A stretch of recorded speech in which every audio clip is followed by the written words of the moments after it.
way ahead on the pandemic. My name is Jean-Christophe Bas. I'm the CEO of the Dialogue of Civilization Institute, a Berlin-based international think tank, which is the first ever premier multilateral think tank that is goal is to bring together multiple perspectives from all parts of the world with the goal to promote shared worldviews.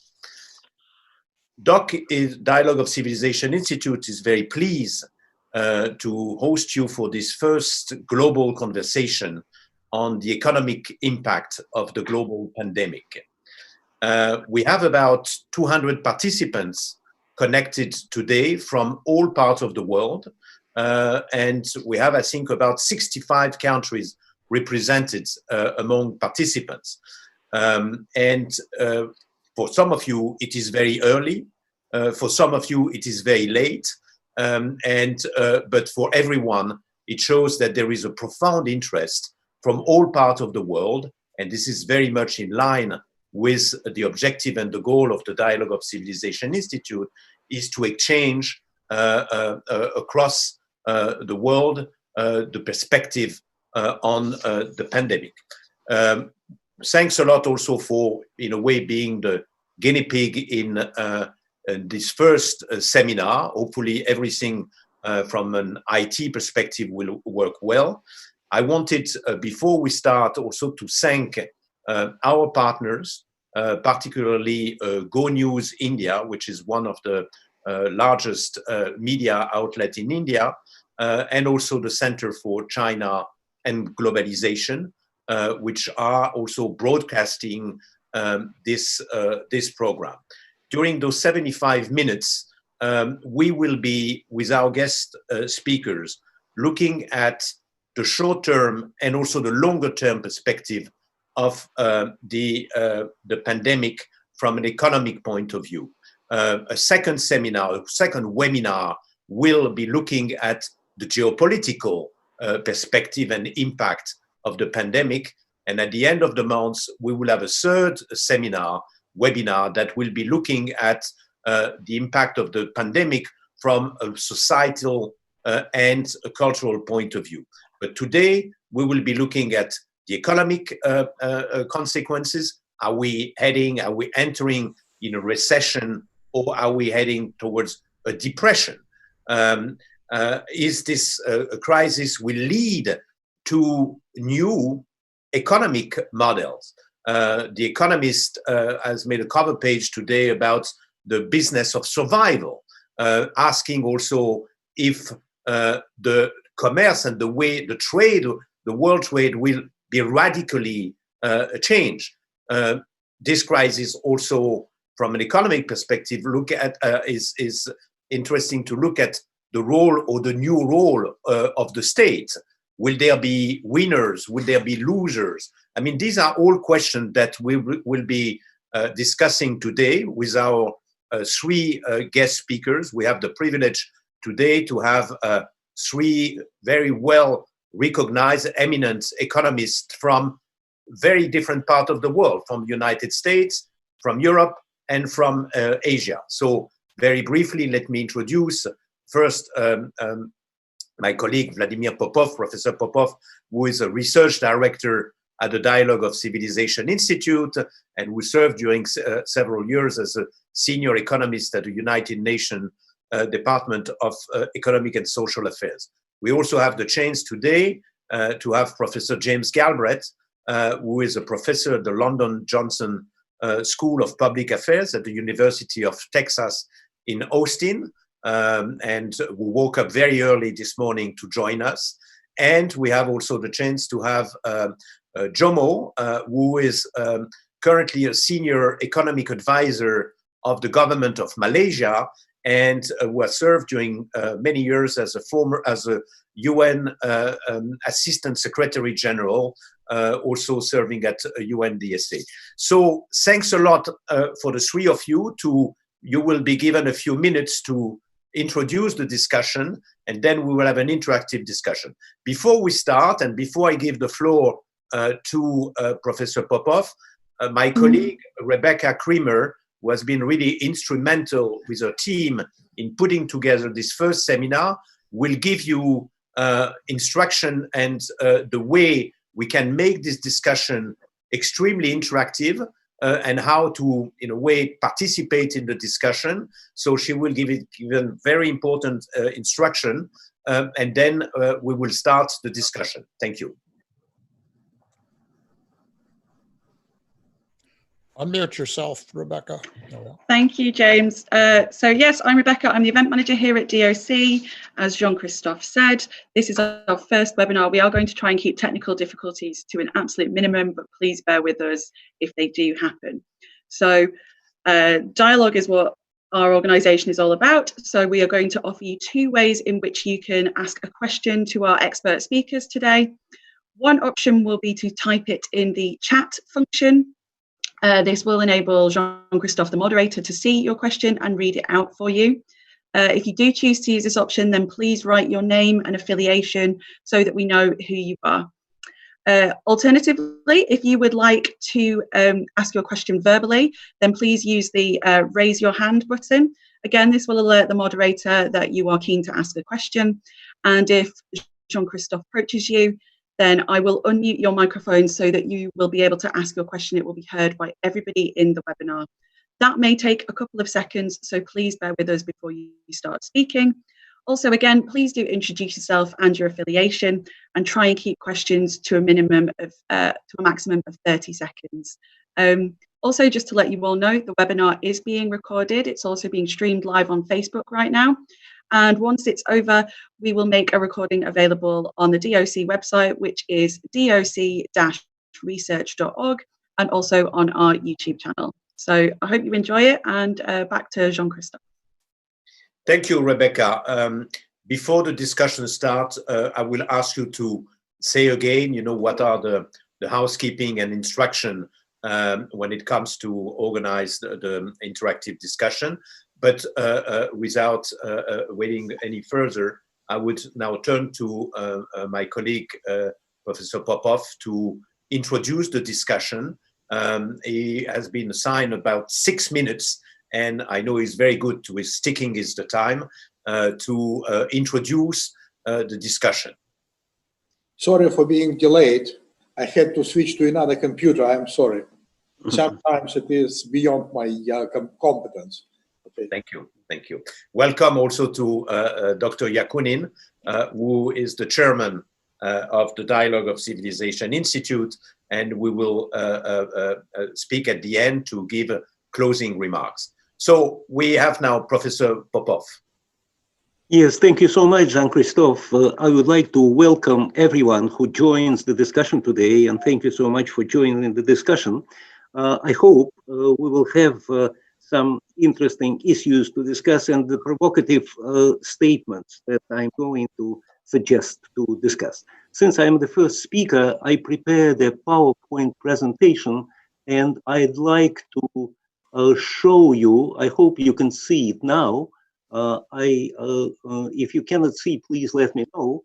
I hope you can see now the plan of the issues that are supposed to be discussed. So here are 3 issues. The first one is the issue of the recession.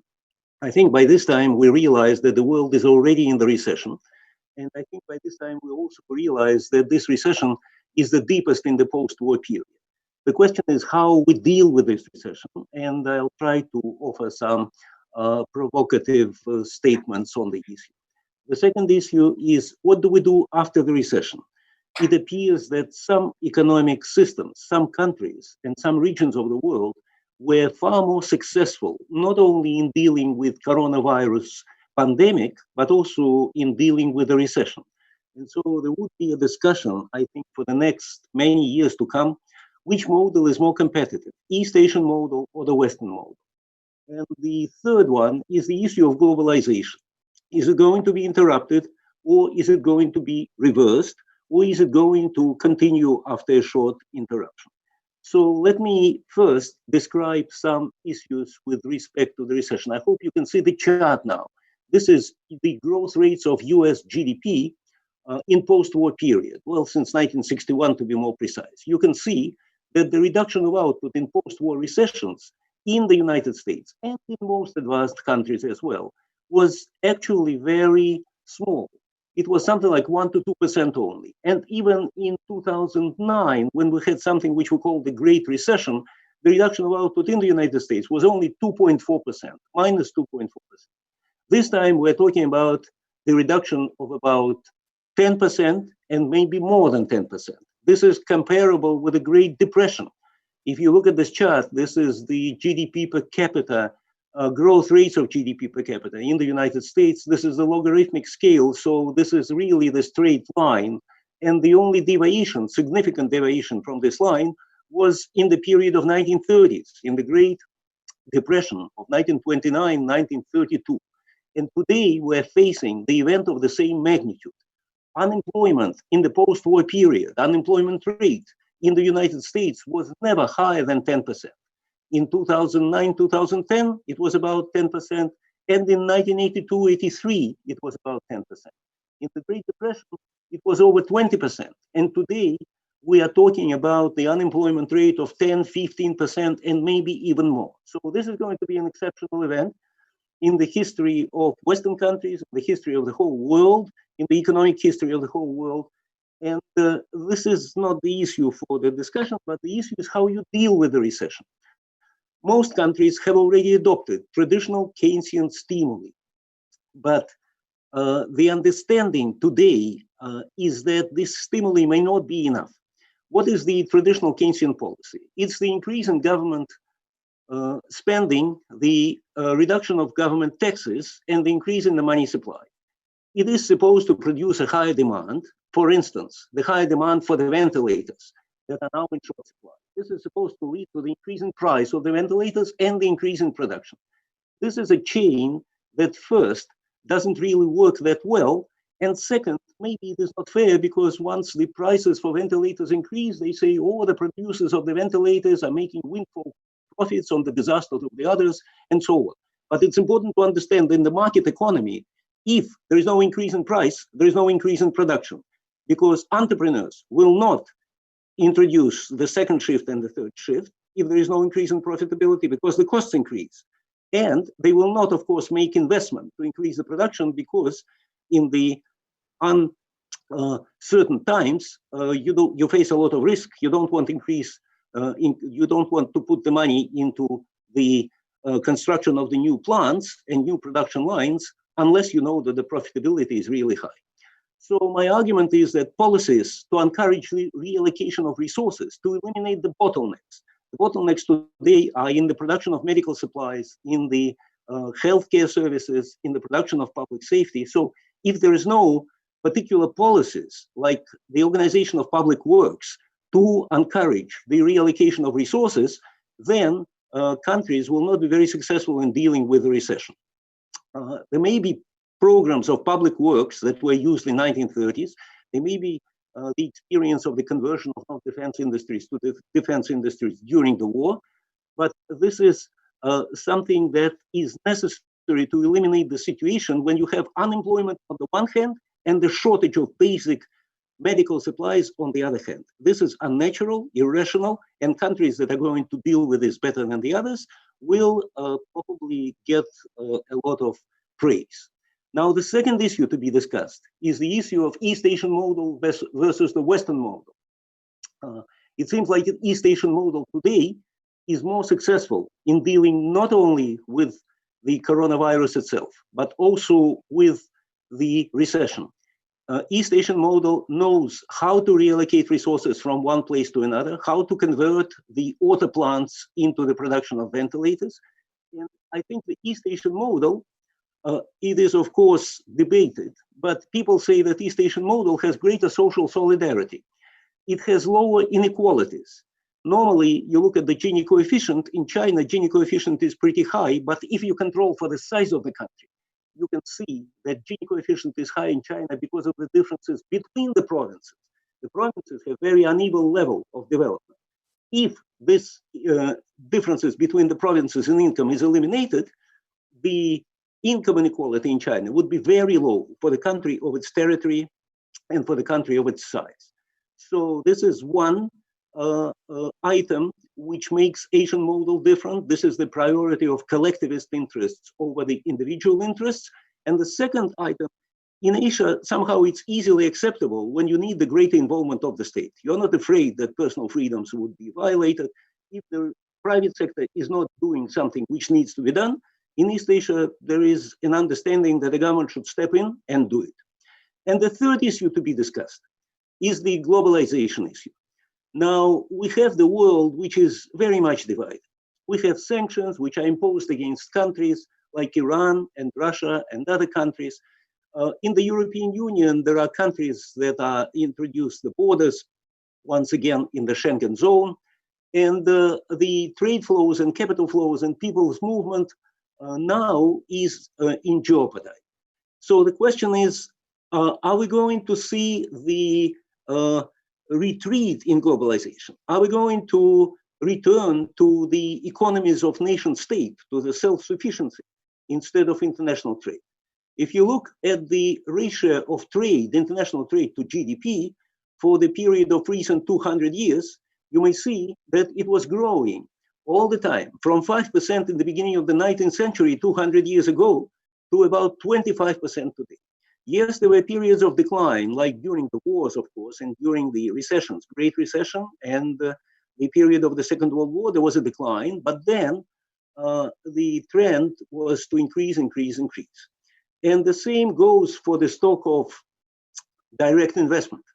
This is the stock of direct investment in the long run. In 1913, the total stock of direct investment was only 10% of GDP, of the world GDP. And today, it is over 30% of GDP. And basically the same goes for the movement of people. These are the data for the United States, but for the other countries, the data are pretty much the same. The share of people who are foreign born and who live in a different country because they're foreign born increases. Yes, there were times when in the United States, for instance, during the mass immigration in the end of the 19th and beginning of the 20th century, these numbers were higher, but basically today they are at the same level. And even in countries like China, the percentage of foreign born is very low. Now it is only 1 million people. This is the estimate of the foreign born out of 1,400 million people, but it grows very rapidly. So I would say that countries that are going to win in future are going to be countries that will not interrupt globalization, but will find the way to proceed with the globalization with a human face. What does this mean? The problem is that if you stop the movement of goods, capital, and labor in the international economy, your productivity declines.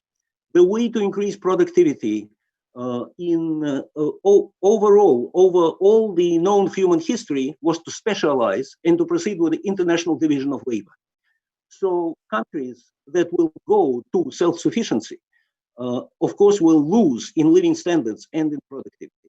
We can go to medieval times, to the feudal estates, where everything except for salt and spices was produced inside the estate, but then the productivity would be low. So we need to find a way to increase productivity to proceed with globalization, but to proceed with such globalization, which is not going to produce income inequalities, which is going to be consistent with the green economy and not going to lead to the increase in emissions of SO2 and CO2. And I think this is possible. Let me limit myself to this preliminary offers for the discussion, and I'm sure that other experts will have a lot to say and to argue with me. Thank you so much.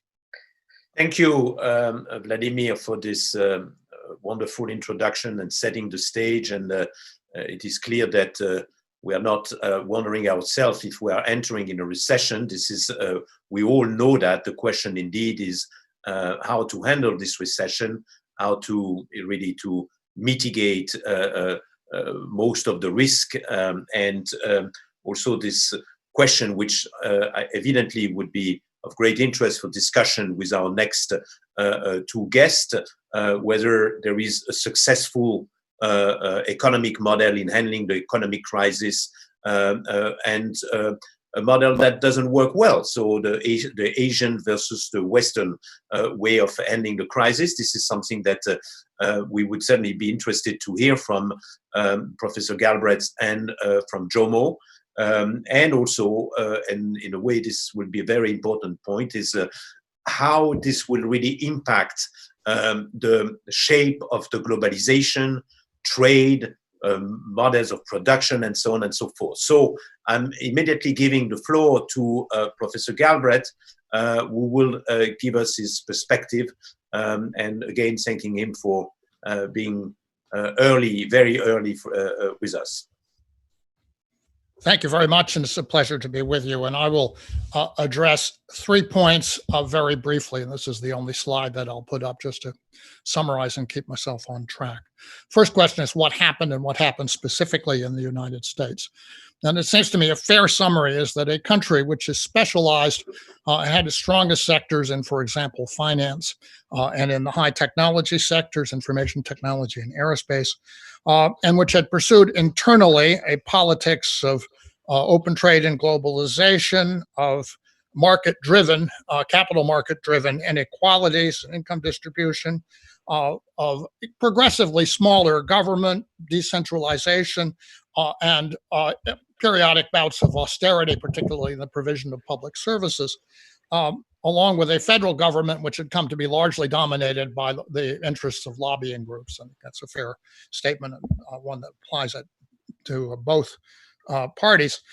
This country found itself, having done this over 40 years, in a position, in a situation where the absolute opposite qualities were what was required, specifically solidarity, compact and complete supply chains in a number of basic goods and services, stronger public services, social organization, and a national leadership with a very strong public purpose.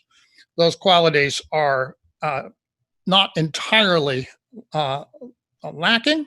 They have emerged in the course of the crisis, and they may still be in the process of getting organized, especially in many cases at the level of the states or localities, but they are impaired. They're unquestionably impaired. They're impaired in terms of the number of hospital beds per capita that are available, in terms of the production capacities for medical protective equipment and for things like ventilators, in terms of the responsiveness of the population to the calls for social organization, in terms of the capacity of the national leadership to send clear, coherent, and effective messages.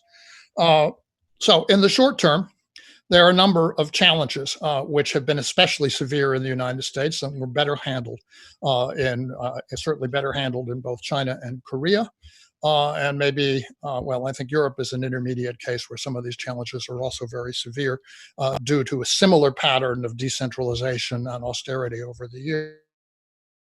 The challenges are basically 3. The first is to provide and maintain a sufficient supply of medical services and supplies, including the protection of the medical staff, including hospital beds, ICU units, and the personal protective equipment.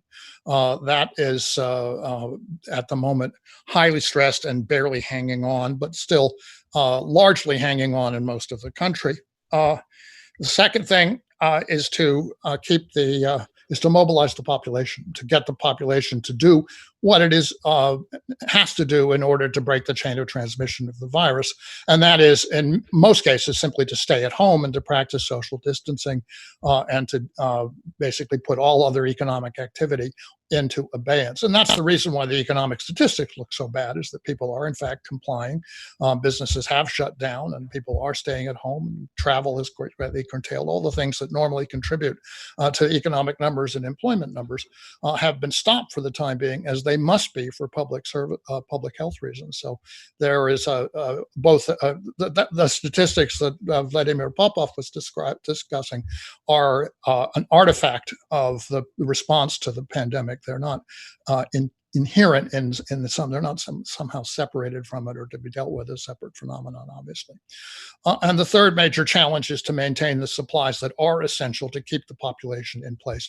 Basically, a problem of civilian supply, a problem of prices, a problem of assuring that groceries and basic medicines and other things that are required to keep utilities and public safety that are required to keep the population stable and safe in their houses, in their apartments, apartments and so forth, that these services continue to flow through the crisis so that we can get through the other side without having a breakdown of the social order. And there we are also seeing, although in many cases the supply chains are hanging on, we're seeing areas of great stress. In particular, for example, at the bottom of the food chain, where people who have been relying on food banks, the supplies for those banks have dried up because stores no longer have inventory that can spare. They've basically been cleaned out, and the demand is way up. And at the same time, the volunteers who run those operations are generally elderly, and they aren't coming out. So we have a serious collapse and a problem of at let's say for a part of the population that's deeply dispossessed. The response to the challenge so far has been, I think, of mixed quality, largely driven by past experience in economic recessions and treating this as a essentially Keynesian phenomenon requiring something called stimulus, which it seems to me is an inappropriate way of thinking about it. This is much more of a wartime phenomenon. It requires mobilization. It requires reorganization. It requires effective control of things that need to be provided and effective suspension of activities that can be suspended, which is exactly the transformation problem that you face when you've got, when you've got an external threat that we faced in the Second World War, for example. So thinking about it in those terms, the fact that people are unemployed, well, that just means that they need to be supported to get through this thing, and then somehow we have to figure out what happens on the other side. And that's the third part of my very brief presentation, is what are the longer term challenges. And I think there are three that come to mind as being very important at the moment, that will clearly become important as the initial wave of the pandemic passes and the issues I've just described are either dealt with, or, well, one hopes that they're dealt with, because the consequences of not dealing with them would be very severe. And the first of these issues is that with a great many people out of work and with the support for their incomes very problematic in some cases, we have a program, for example, sending cash tax rebates to people, which in many cases is a very small sum, and in many cases will not reach people for weeks and weeks. Many cases won't reach them at all because they didn't file taxes in the appropriate period. You're going to have a pileup of debts. You're going to have a pileup of rents and mortgage debts and utility debts and all kinds of unpaid bills.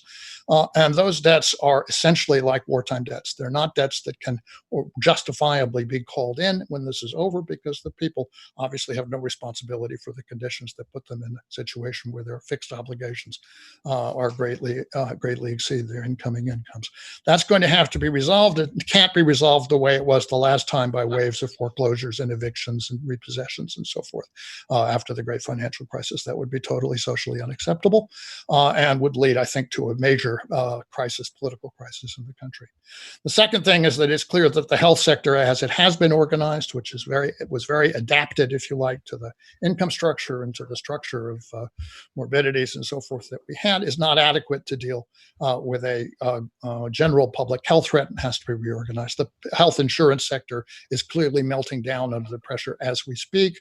And of course, the inadequate provision of beds in ICU facilities and inability to allocate medical supplies in a coherent way requires a permanent central organization and a central payments mechanism. That's going to be, and a much larger investment in things that are clearly much easier to do, and they much easier for China to do, to monitor public health and to assess people's conditions so that the rest of life can begin to normalize. And that's going to require having people doing those jobs and having people employed to do it. So that's the second big thing. And the third thing one has to recognize is that life going forward isn't going to be like the life that we experienced 6 weeks ago. It's just not going to be the same. You can pick out anything you care to examine, but an easy case is, for example, the airlines. If the airlines have to practice social distancing, that is a great reduction of their capacity without any reduction of the cost of flying. So that you're going to see those, whether the economic model that they've pursued over these years of packing people into planes and flying great numbers of them around the world, whether it works. works. And you'll have to ask whether people will have the resources to do that and whether they have the will. Will they be willing to get on to airplanes to go to destinations where they are not necessarily covered by a healthcare system or familiar with how it works? I think you're going to see a great reduction in demand for those services. And going forward, that's going to be true of many other industries. The restaurant sector is much bigger than the airline sector. Restaurants have to practice social distancing. Their capacity is going to be considerably less. They're going to have to reorganize their business if they're going to be able to stay in business at all.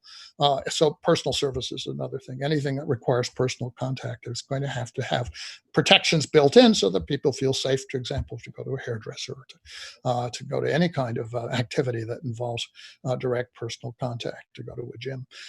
So we're looking at a massive reorganization, I would regard relocalization of much of the life that we have. And that will in some ways it will be a very interesting phenomenon. Whether we can organize it successfully will be a real test of the adaptability of society. And not just here, this is going to be true all over the world, except where society is already organized substantially on those principles. And I'll make one final point, which addresses Vladimir Popov's question about the East-West model. I do not believe this is a question of culture, because I would point out that the Asian model that you're describing was very much itself a derivative in many ways of what was a very successful model in the United States and in Europe in the post-war period. In the United States, beginning in the New Deal and going through the Second World War and into the 50s and 60s. In the post-war period, models that were adapted to Japan, to post-war Germany, and ultimately also in many respects by the People's Republic of China, came out of the experience of the Western countries and especially of the US and the war in the post-war period. These are built around corporate organizations that do a great deal of the economic activity, that are run as going concerns, that have a strong sense of a broader purpose, that are not run the way Anglo-American corporations have been run for the last 40 years, with a total obsession with shareholder value and short-term profits and long supply chains and all of that, but rather have a strong element of public purpose. And this is a highly familiar topic to me, since it was the life theme of the work of a certain economist I happen to know very well, a guy by the name of John Kenneth Galbraith.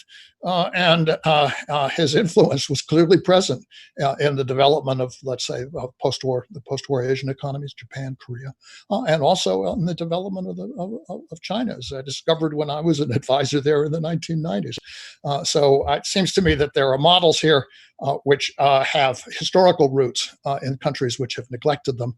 And the task for us is to understand how we can draw on our own history as well as on the successful experience that we've just seen in other parts of the world. Thank you. Thank you, James, for addressing those issues of short-term and longer-term perspective and challenges for the U.S. economy, and also introducing about this question: why is it actually that the U.S. economy was not prepared, to handle such a crisis? This is something that we can get back later on. I would like immediately now to turn to Jomo, but before doing so, just reminding what Rebecca told us, that you can start sending questions through the chat.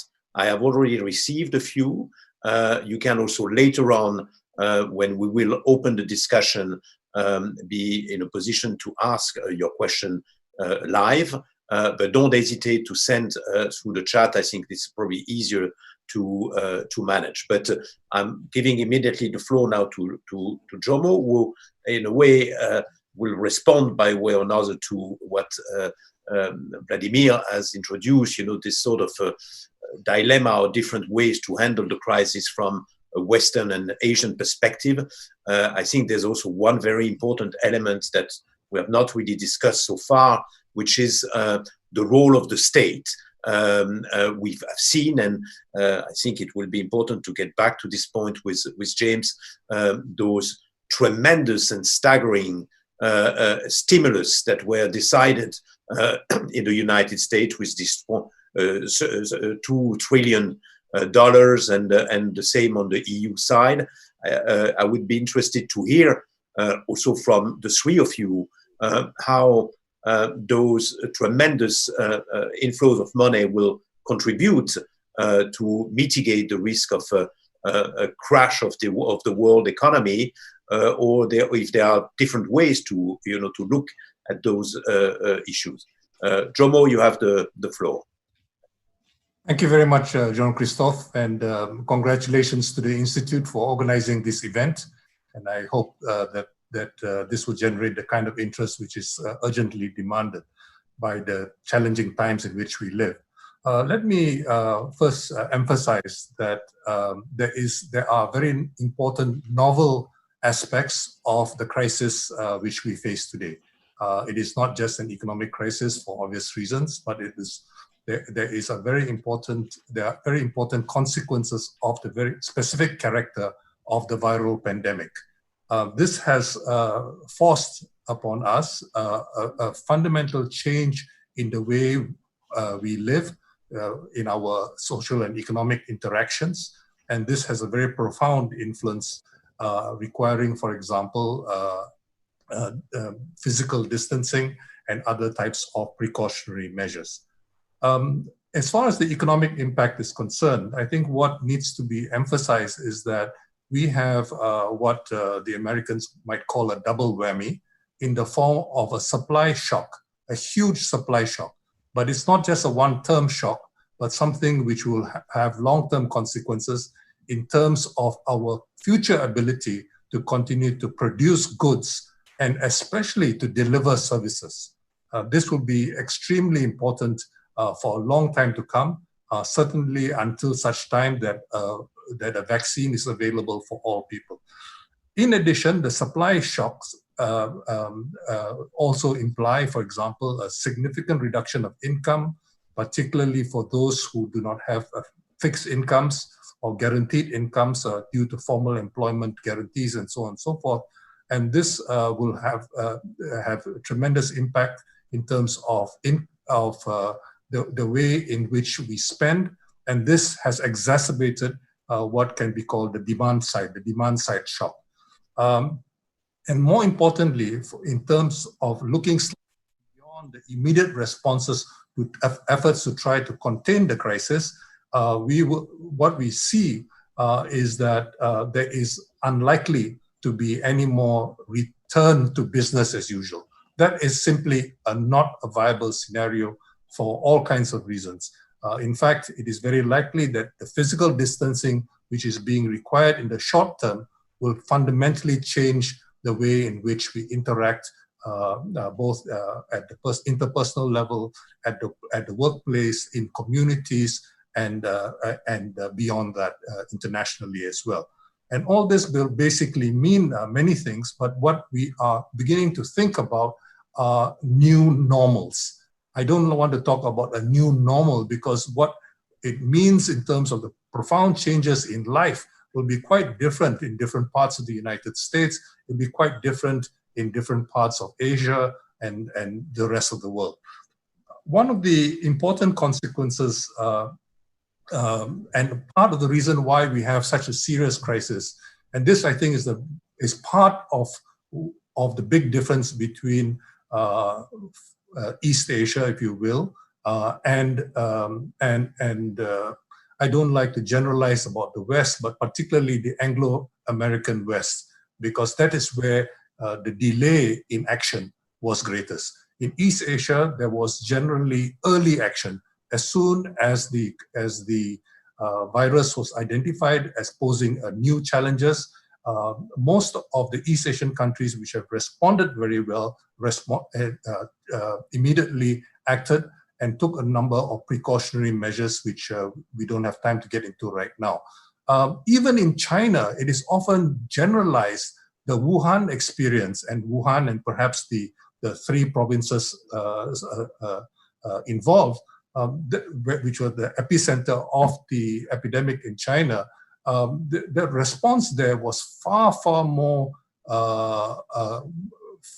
restrictive, if you will, than in the rest of China.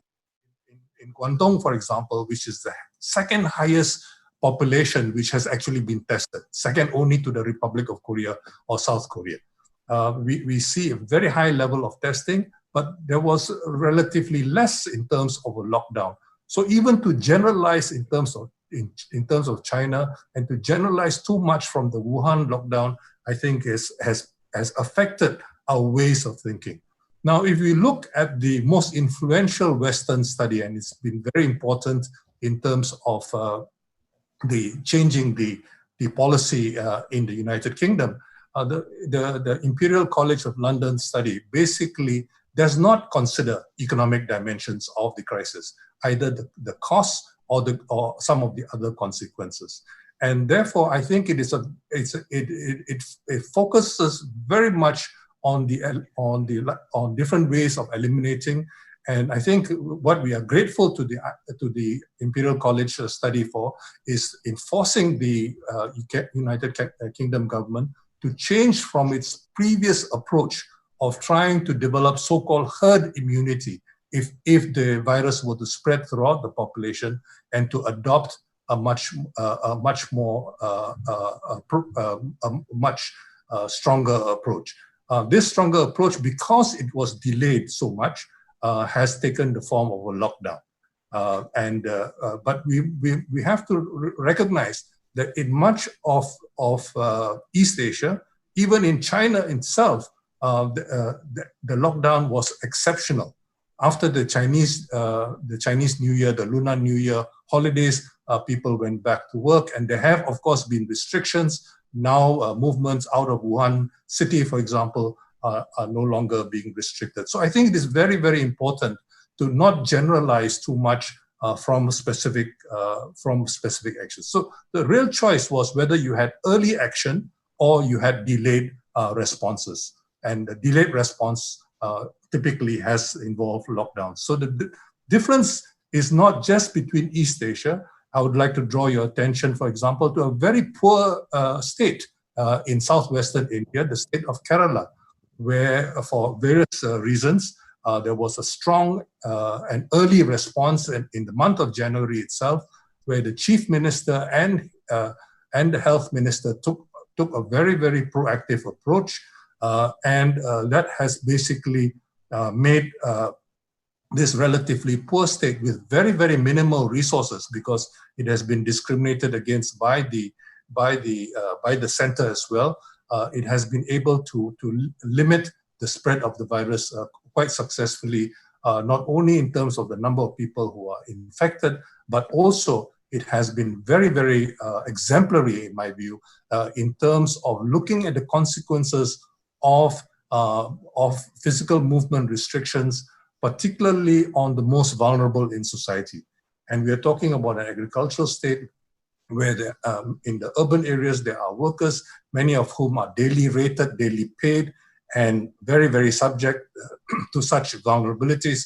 And also, of course, we have the problems of people who are self-employed and often heavily dependent on daily turnover of whatever business services, they might be involved in. I think yet another issue is in the Kerala experience has been how, like in the rest of East Asia, there has been an all-of-government approach. In all too many countries in the developing world especially, we have seen a major focus on the role of public health and the role of the police. Whereas in the case of Korea and as well as other countries, you have seen the transport ministry heavily involved, the education ministry heavily involved, and a number of other ministries very, very heavily involved. An all-of-government approach, completely informing, keeping the public fully informed. Because if the government doesn't have credibility, people will not comply.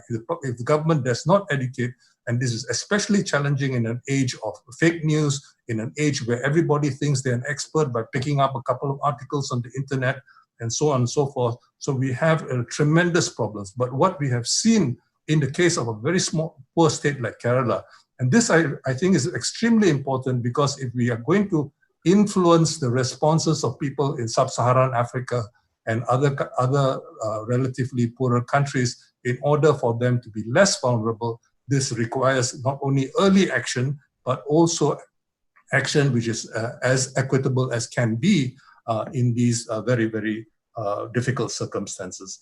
So let me emphasize that this all-of-government approach in turn is to engender an all-of-society or whole-of-society approach, and basically with a heavy emphasis on protecting the most vulnerable in society, so that we come through this period together with greater social solidarity and so on and so forth. I'm less concerned about the reductions in GDP growth and so on and so forth. The fact that, for example, many of us do not go out to eat as much as we might have in the past, and so on and so forth, will affect the contribution of the restaurant business to GDP. The fact that there is a significantly less travel, air travel, is going to affect normal measures of output and so on and so forth. I don't want to glamorize and romanticize how the environment is much cleaner where I live, and as I suspect in many other places in the world, and so on and so forth. But I think what we need to begin to think about is how we improve the qualities of life of people, especially some of the most disadvantaged in society, in order to ensure that we are all, we come through this experience with our social solidarity greatly enhanced. And this, I think, is very important. The slogan of social distancing is actually very misleading. What is required is physical distancing. What is required are precautionary measures. Social distancing is the last thing we want. We want social solidarity to face this challenge together. And this can only come about through credible leadership, which basically is concerned about all of society. Let me stop here. Thank you. Thank you, Jomo, and thank you particularly for ending your statement with this very, in a way, powerful and with making lots of sense, that the need is not a social distancing, but a physical distancing. And I must confess that it has not crossed my mind so far, but I think this is really something that is making lots of sense. As we mentioned before, I mean, I'd like to have my colleague Rebecca telling again how you can ask questions. I have already received many questions from all parts of the world, but we have about 40 to 45 minutes discussion of 40 minutes ahead of us, and let's make the best use of this time for engaging in a conversation. Rebecca, tell us again, please, the way to to organize this discussion. Yes, of course. So if you would like to ask a question, you can type that to us in the chat function, and that goes straight to Jean-Christophe. He can read it. He will read it aloud for you. But please make sure that you let us know where you're from and your name and your affiliation. If you would like to ask your question verbally, then there is a function where you can virtually raise your hand.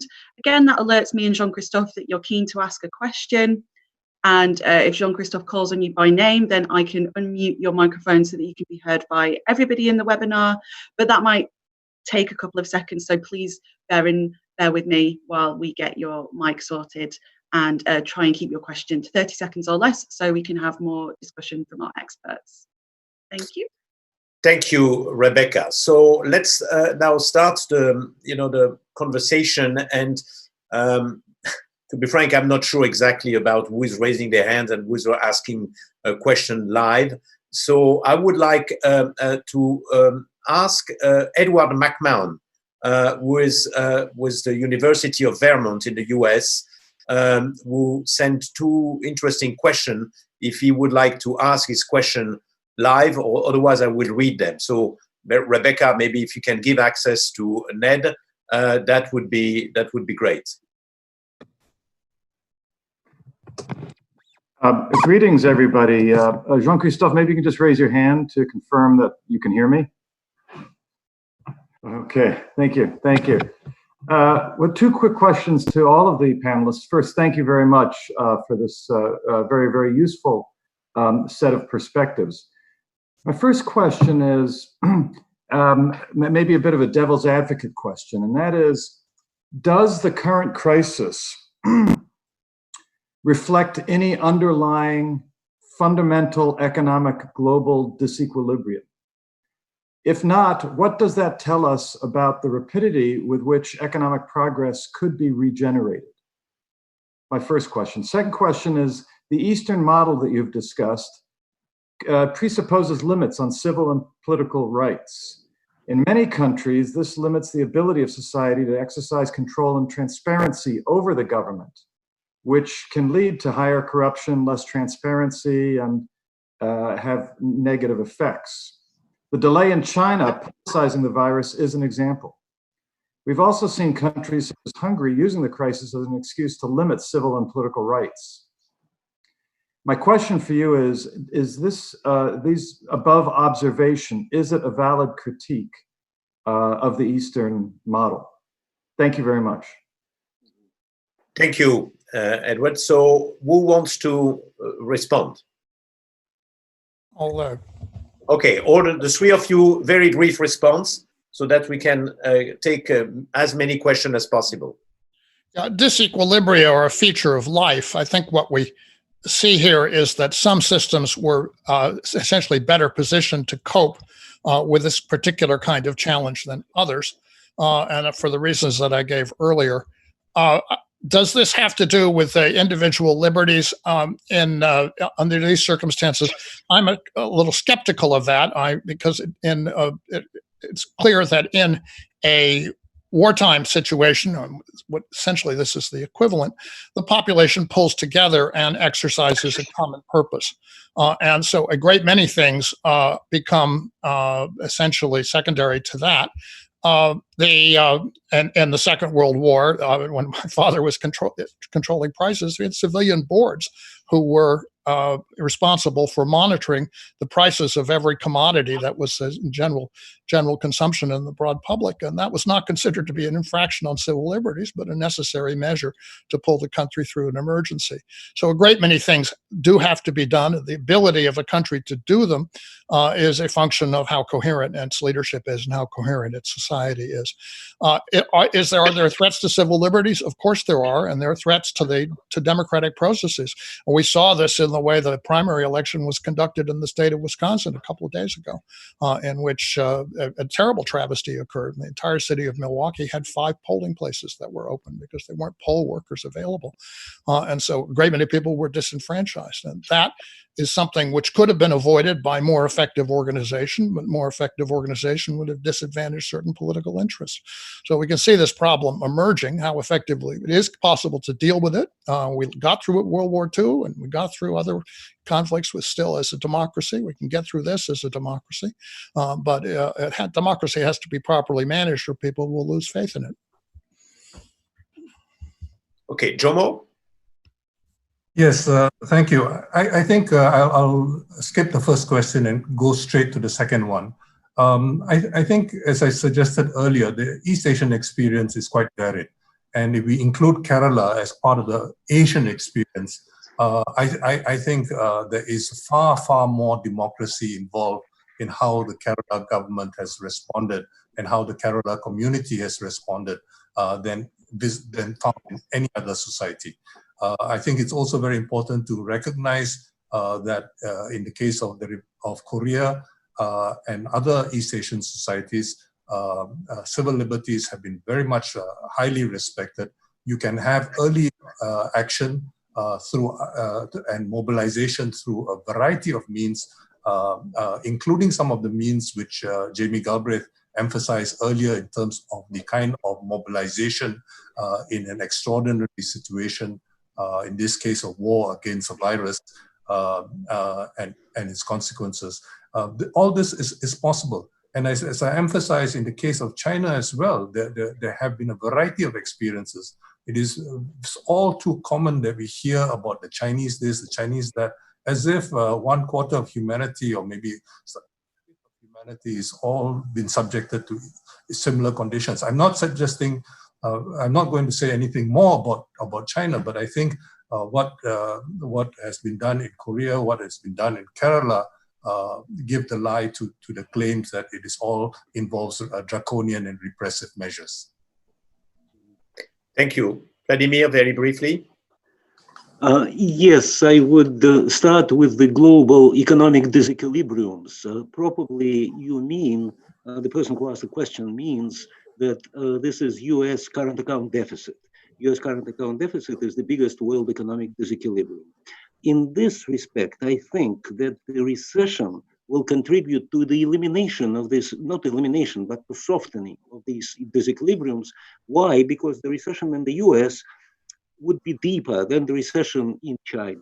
And naturally, recession leads to the reduction of imports more than to the reduction of exports. Exports may actually increase during the recession. So in this case, the US current account deficit will diminish, and maybe this will be good for the world economy. With respect to the second question, the human rights and the limitations on human freedoms, and authoritarian regimes, I would separate two things. Authoritarian regimes is one thing, and limitation of human rights is the other thing.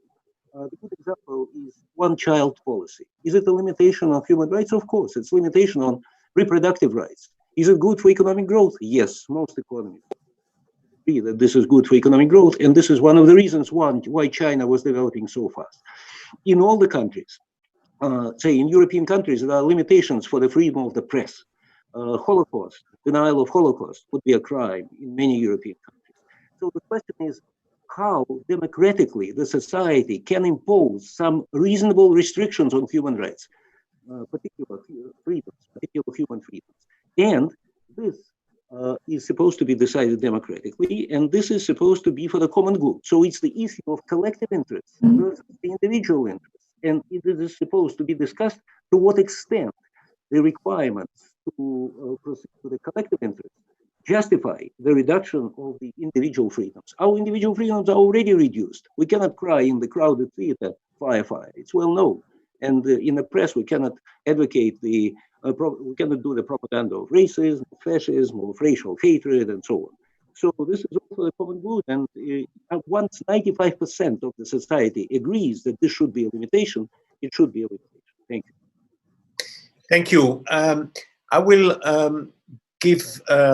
I've asked three persons who asked for the floor. Actually, it's really fascinating, because we are in a way bombarded with questions from truly around the world. And I would like to ask Rebecca to give access to maybe just three of them. But before, I will convey a question from our partner GoNews in India. But Rebecca, if you can prepare with René Fourlaurer, who is from Chile, then Beatriz Bicio, who is from Rio de Janeiro, and then Spiridon Kokkas from Greece. So, we are really trying to bring the different perspective. I would like first to ask you, that's the question from our partners from GoNews in India.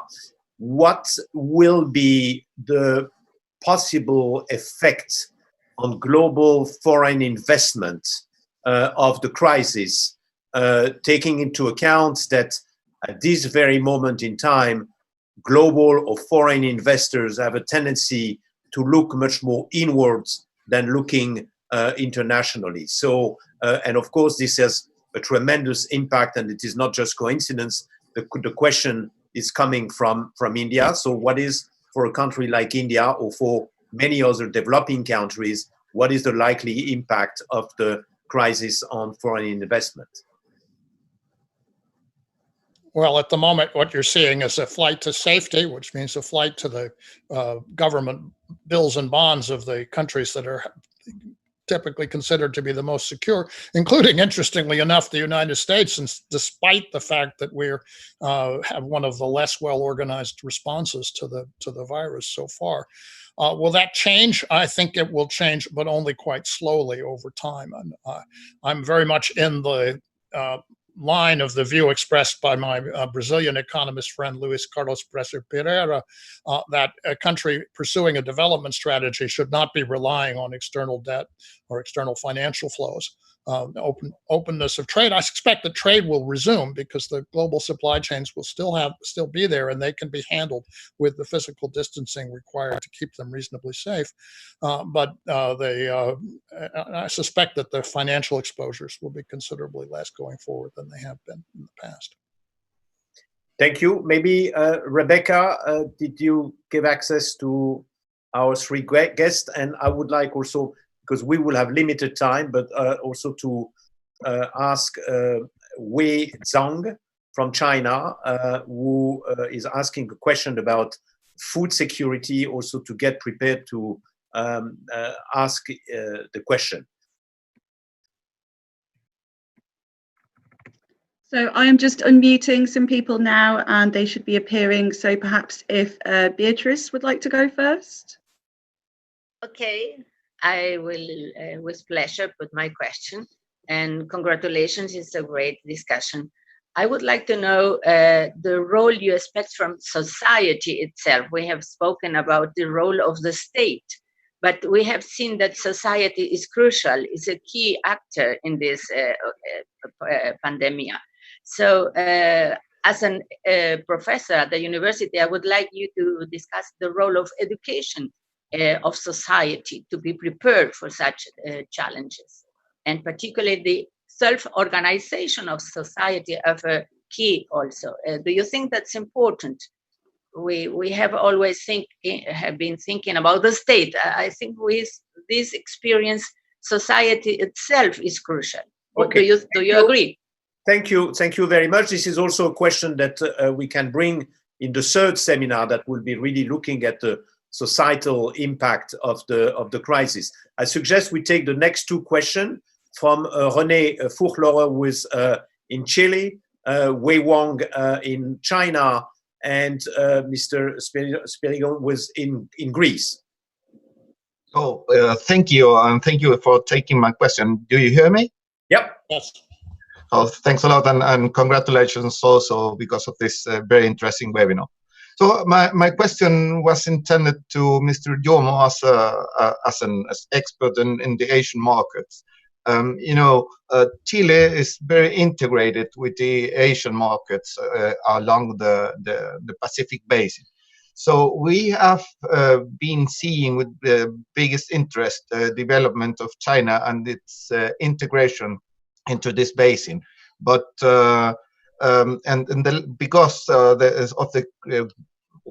because our biggest commercial partner is China, and it's making very difficult to get politically integrated with these countries. They are intervening recently in our internal politics. So how this pandemic affect the integration of India into this Pacific basin? This is my question. Thanks a lot. Thank you. Wei Zhang.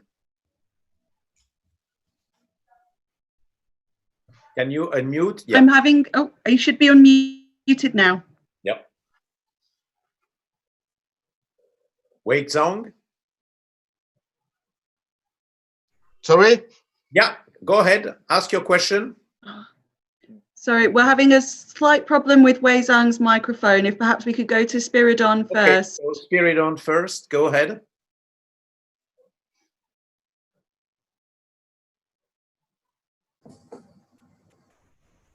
All right, so maybe we will get back to them later on. We have already a few questions. So we have first a question from GoNews about international foreign investment, and then we have the question from Chile and from Buenos Aires, from Rio de Janeiro, sorry.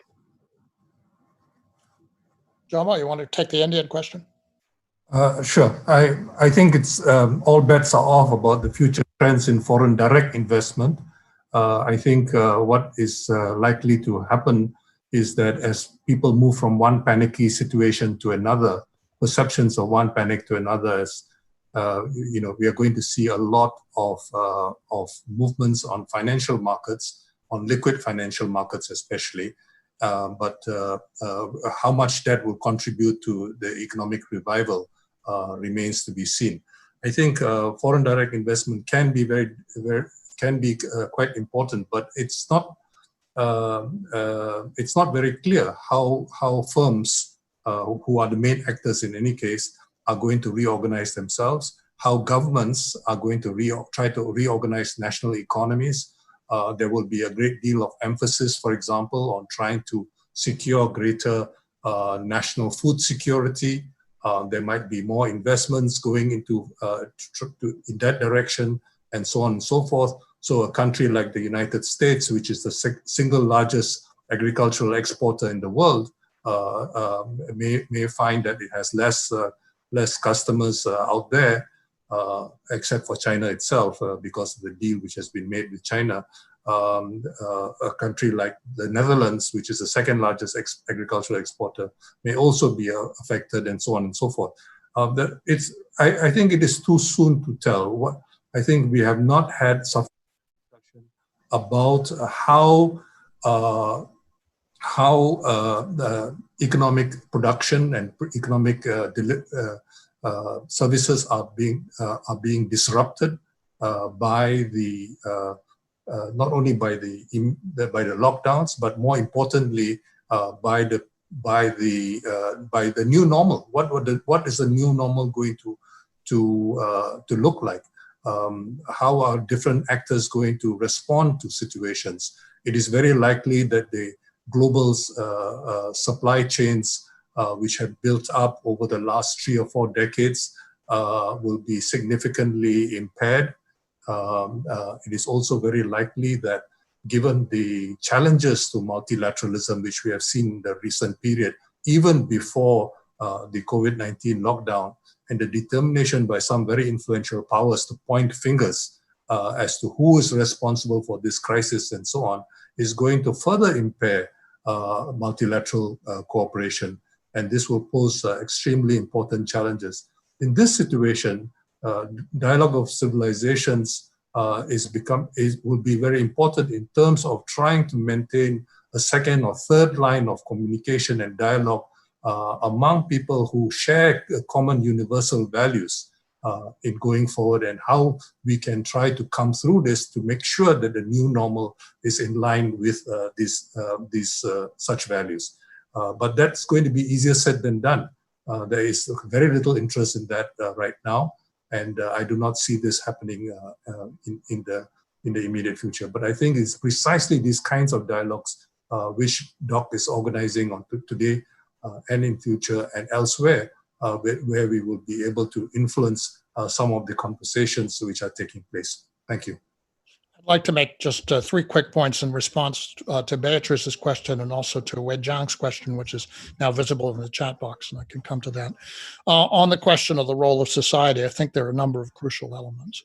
One of them has to do with the way the workers who are actually making the system function at this point, who are saving are saving us in many ways, are treated. The people who are in the medical care system are under extreme stress, but the people who run the food supply chain are among the least well-treated workers in our societies. And people who are absolutely essential are people who man the checkout counters, the cashiers in grocery stores, the people who stock, the people who drive the food, the people who move things through the warehouses, the people who pick the vegetables and other crops in the fields.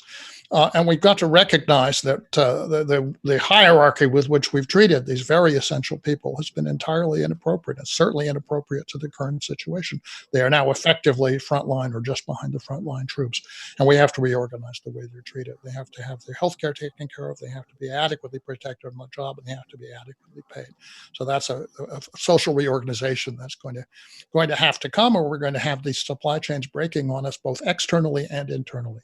Second point is that we are seeing, and we have to see, and we'll see if we're going to be successful here, a very great emergence of what is essentially self-organization in society, of social solidarity expressed at the level of the neighborhood, the community, the town, the city, the province. This is not all going to come from the national level. It can't. It has to be people thinking about their local situation, developing their own leadership. And we certainly see this in this country where the credible leadership has emerged at the local and the state level. And people do respond to it. They know who to respect and how to find respected people they can respect, and they're organizing, so far holding together in many cases in their neighborhoods in spite of stresses that they haven't experienced. And I'm sure that's going on all the way around the world. It was certainly highly visible in China, and was no question about that.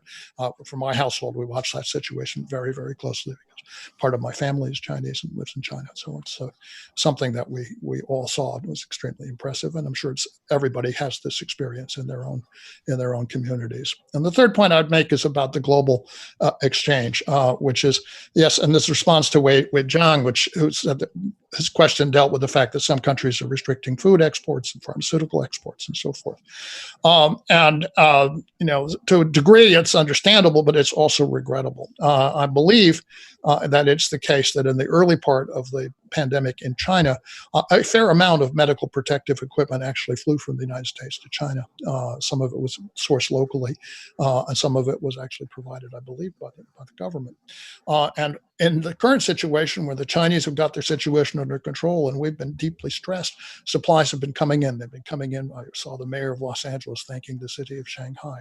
Supplies flew in to New York from China. And we saw a very moving scene a few days ago when an Antonov 124 came in from Russia, full of quality medical supplies for New Yorkers. Air traffic controller at JFK Airport was giving in a very professional tone and very briefly what was clearly a profound gratitude. So the mutual self-help in this situation is clearly the way to go at the global level as well as at the local level. Thank you. Vladimir, would you like to add one word, or can we switch to the next question? Yes, maybe just one word. Okay. On the issue of foreign direct investment, I hope you can see the chart that I was trying to put on the screen for everyone. This is the stock of foreign direct investment as a percentage of global GDP. And on this chart, you can see that the ratio of the foreign direct investment to global GDP increased dramatically from 5% 100 years ago to 35% today. There may be ups and downs, but I would say that this trend will continue. Why? Because it's associated with greater productivity. The difference would be that this would be Chinese investment. Now we see Chinese investment in Africa, but we'll see Chinese investment all over the place.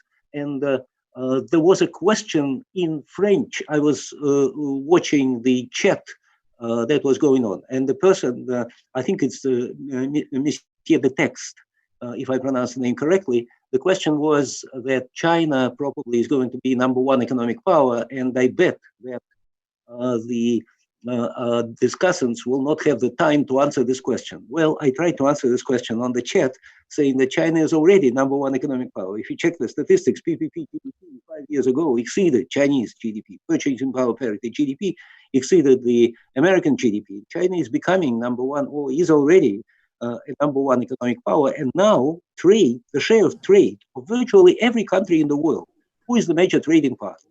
Now it's more and more countries is China, China, China. So we're going to see, because China is developing so fast, I think this development will continue, even though there is a slowdown, which occurred even before coronavirus recession. Thank you.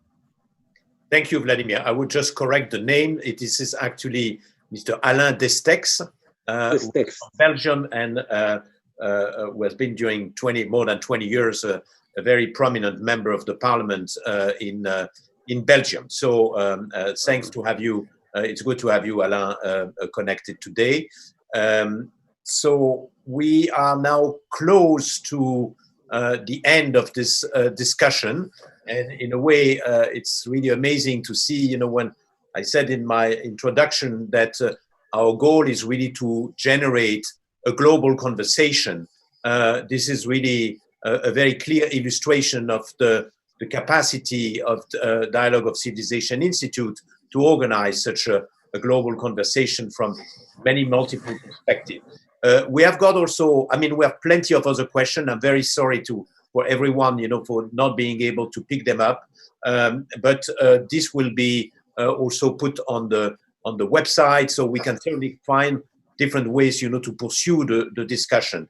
There is one very sensitive question also about the collapse of the oil price, and what does it mean? What are the possible prospects and consequences of this? This is of course something very important.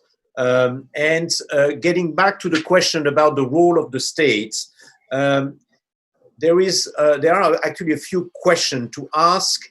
If you consider that the reaction of the states today is much stronger or more effective today than it was 12 years ago with the financial crisis. So have we learned something from the financial crisis, and governments and states, are they better equipped and placed to respond to the crisis?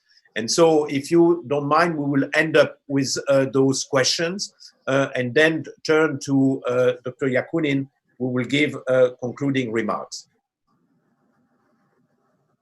Well, I'll come in on the question of the financial crisis. I believe many wrong lessons were learned. The financial crisis was followed by a pivot to austerity in the United States and by a deep austerity in the Mediterranean countries of Europe.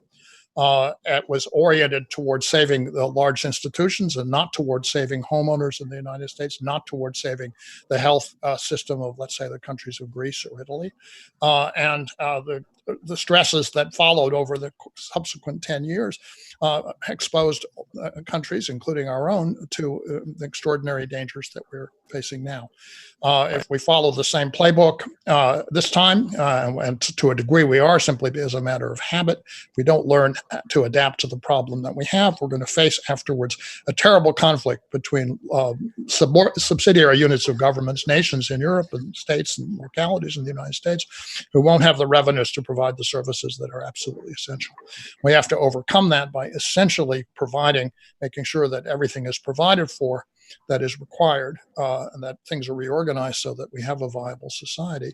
If we don't do that, we're going to have a wave of dispossessions and continuing weakening of essential services, and we'll be more vulnerable the next time than we are. I'm hopeful that we will come to our senses and develop an effective plan, but it's not entirely sure. And there are people who are anxious, as they were after the European crisis and after the American crisis, to scoop up the distressed assets and to buy out the defaulted debts and to try and make a killing on this. And that will be the conflict going forward, and it has to be addressed and it has to be forestalled. And we have to go to essentially a post-war situation such as in World War II, not such as in World War I. After World War II, the inter-Allied debts were forgiven, the German debts were eventually written down, and we had a successful 30 years of prosperity following it. That's the model to follow, and it has to be followed internally as well as externally in the wake of this disaster. Thank you. Jomo? Yes, thank you. Let me try to address René's question. It really deals with the larger question of cross-border economic relations. I think the age of trade globalization, if you can call it that, basically ended about slightly over a decade ago, at the time of the great financial crisis and the recession which followed. We saw a significant reduction in the growth of world trade, and it has never really recovered for more than a decade now.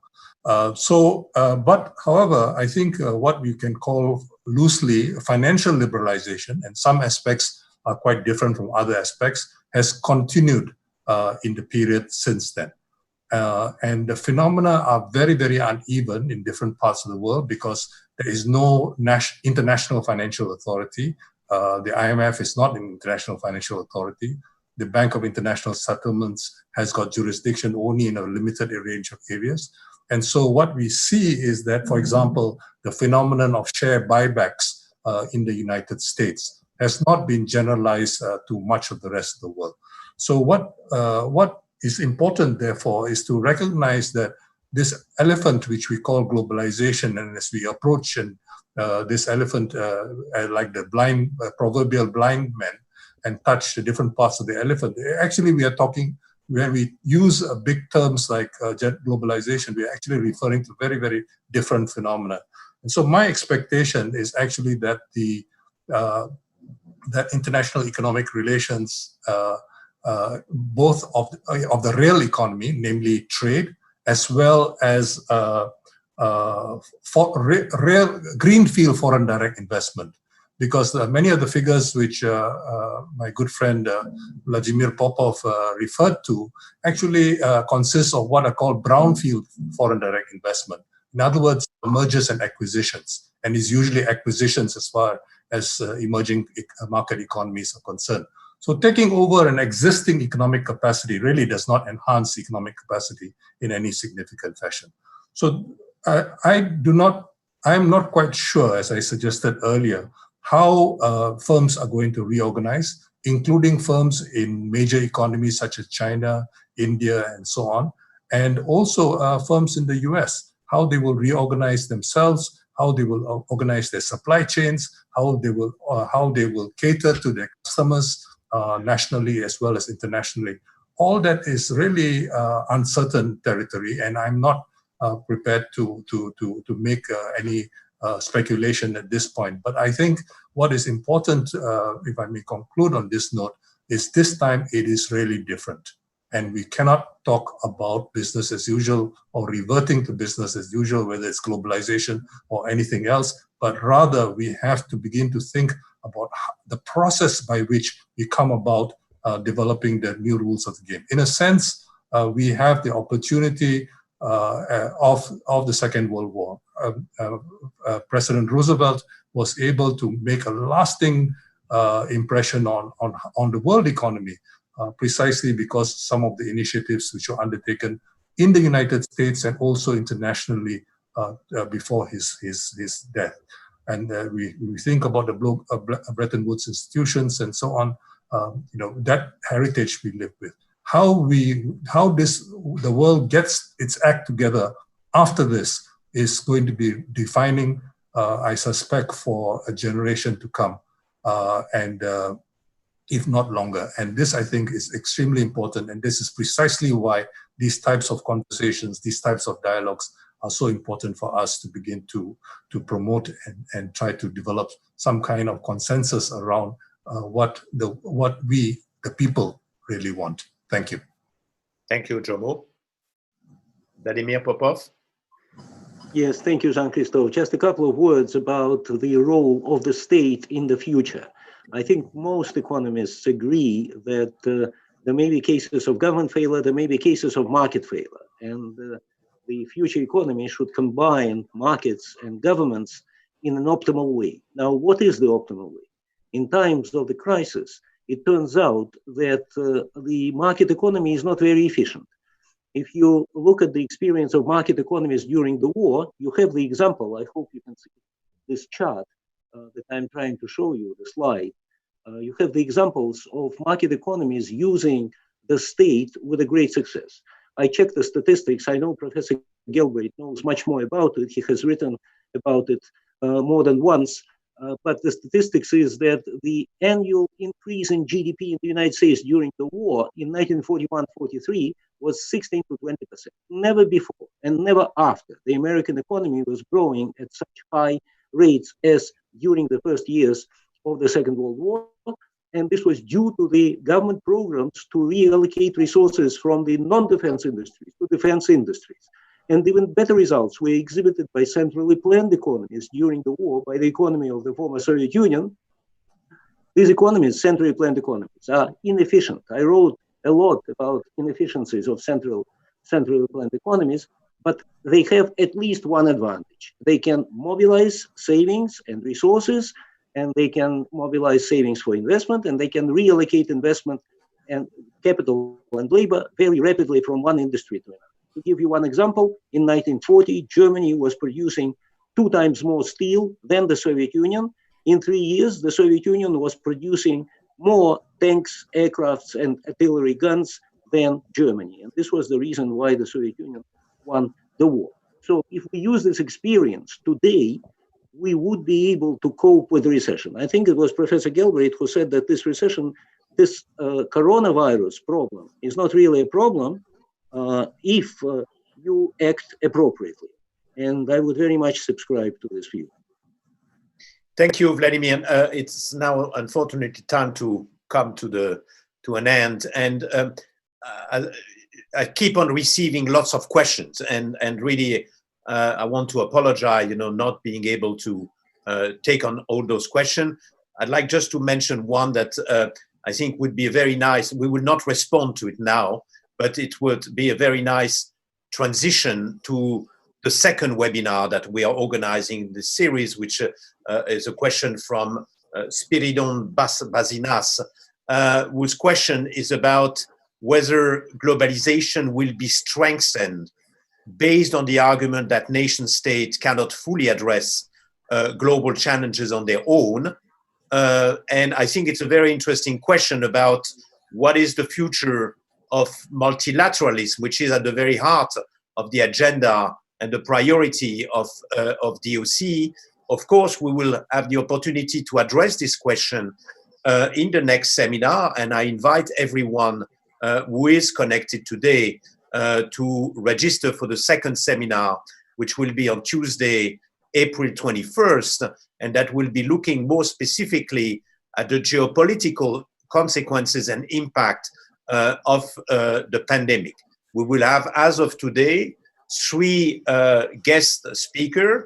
We will have Shada Islam, who is the head of geopolitics at the Friends of Europe in Brussels. We will have Suresh Prabhu, who is the Sherpa of the Prime Minister for the G20 in India, and Dr. Wong, who is a member of the board of the Dialogue of Civilization Institute and also the CEO of the Center for China and Globalization. So again, we will have a global conversation with China, India, and Europe, looking at the possible geopolitical consequences of the coronavirus. So now I would like to turn, and maybe a last word also to tell our speakers that you have been really doing an outstanding job. And I'd like also to thank particularly also my team, my colleagues, Rebecca, who you have seen, and also a team who have been really working around the clock in the past few days to make this webinar happening in such very good condition. And this is in a way a new avenue for DOC to engage on a regular basis through those webinars. So I'm turning, I have the pleasure now to turn to Dr. Yakunin, who is with us and who is the chairman of the Dialogue of Civilization Institute, but also the founder, and who will give his concluding remarks. Thank you very much, Jean-Christophe, distinguished speakers. Thank you very much for your very profound interaction in terms of this first webinar. And I have not very much to say because, I'm restricted by the timing. What I would like to point out, firstly, Jomo, thank you very much. As a long-standing member of the Dialogue family, you mentioned dialogue several times, and I suppose you're absolutely correct. This is very essential now to deal with this coronavirus crisis in terms of equal dialogue between different societies and different countries. But speaking about the substance of this discussion, because I am not an economist, excuse me if I am wrong, but I am doing research in political sciences, and maybe more, my approach reflects so-called political economic approach. And though, Professor Popov, at the beginning of his remarks, he was trying to introduce pure economic, consequences of this virus crisis. In the course of our discussion, everyone inevitably was dealing with other aspects of their social life. And this is exactly the method of the Dialogue of Civilization paradigm methodology, because we are trying to consider all the events and developments inside human society through the prism of economic, political, social, civilizational, cultural aspects. And that is correct. To my mind, I suppose we were very closely considering the consequences, but we stand a little bit before accepting that actual model of today's economy is not able to deal with the crisis. This was said by you. And that is posing another question. If the existing model, which we still call capitalism, is actually sustainable in terms of dealing with such kind of new crisis, which we possibly in contemporary world have not seen before. And this is not that I can accept the statement that there is, I completely agree with Professor Galbraith, you know, there is no some specific Asian model. It is the same model with some cultural differences in terms of introduction this model into reality. On the other hand, Professor Popov raised a very interesting question, which I suppose also is of very serious substance, a restriction of the human rights. We were talking about, you know, discipline, we were talking about solidarity, but in the political science, we call our existing society as atomization society. And therefore, again, there is a huge, huge field for activity of the society itself.